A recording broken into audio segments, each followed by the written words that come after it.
शरद पवारांच्या वारकरी संप्रदाय या संदर्भामध्ये लेखावरून राज्याच्या राजकारणामध्ये आरोप प्रत्यारोप रंगले आहेत. भाजप आणि हिंदुत्ववाद्याकडून पवारांवरती टीकाही केली जाते. त्याला उत्तर देताना राष्ट्रवादी काँग्रेस, शरदचंद्र पवार पक्षाचे प्रवक्ते विकास लवांडे यांनी वारकरी संप्रदायातील 20 घुसखोरांची नावं जाहीर केलेत. यावरून नवा वाद उभा राहिलाय.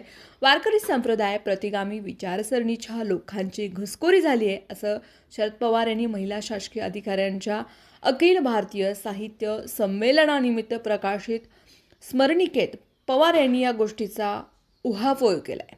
वारकरी संप्रदायामधील हिंदुत्ववादी विचार मांडणाऱ्या 20 लोकांची नावं विकास लवांडे यांनी जाहीर केलीत. त्यामुळे ते म्हणालेत, आमची लढाई राजकीय नसून सांस्कृतिक वैचारिक आहे.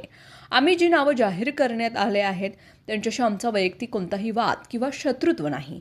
हे लोक दररोज वारकरी संतपीठ येऊन नारदाच्या गादीवर परधर्माचा द्वेष करणं, भेदनीती सांगणं, लोकांचा बुद्धिभेद करणं, रामकृष्ण हरी हा मंत्र पुसून जय श्रीराम हा नवीन मंत्र आणणं आणि वारकरी संप्रदायाचं भगवीकरण करण्याचा प्रयत्न या लोकांकडून केला जाते, असा आरोपही लवांडेंनी केला आहे.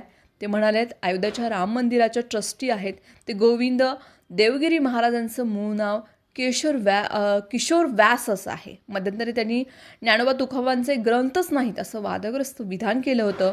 वारकरी संप्रदायाला टिप्पणीनंतर त्यांनी माफी मागितली आणि शरद पवारांच्या राष्ट्रवादीकडून जाहीर करण्यात आलेल्या वारकरी संप्रदायामधील प्रतिगामी विचारसरणीची घुसखोरी पुढीलप्रमाणे: गोविंद देवगिरी महाराज, चारुदत्त अफडे पुणे, बंडातात्या कराटकर, प्रकाश जवंजाळ बुलढाणा, तुषार भोसले भाजप वारकरी आघाडीचे प्रमुख आहेत, अक्षय भोसले शिंदेसेनेचे वारकरी आघाडीचे आहेत, संग्राम भंडारे संगमनेरमध्ये धिंगाणा घालणार आहेत, योगी निरंजन आळंदी देवस्थानचे विश्वस्त आहेत,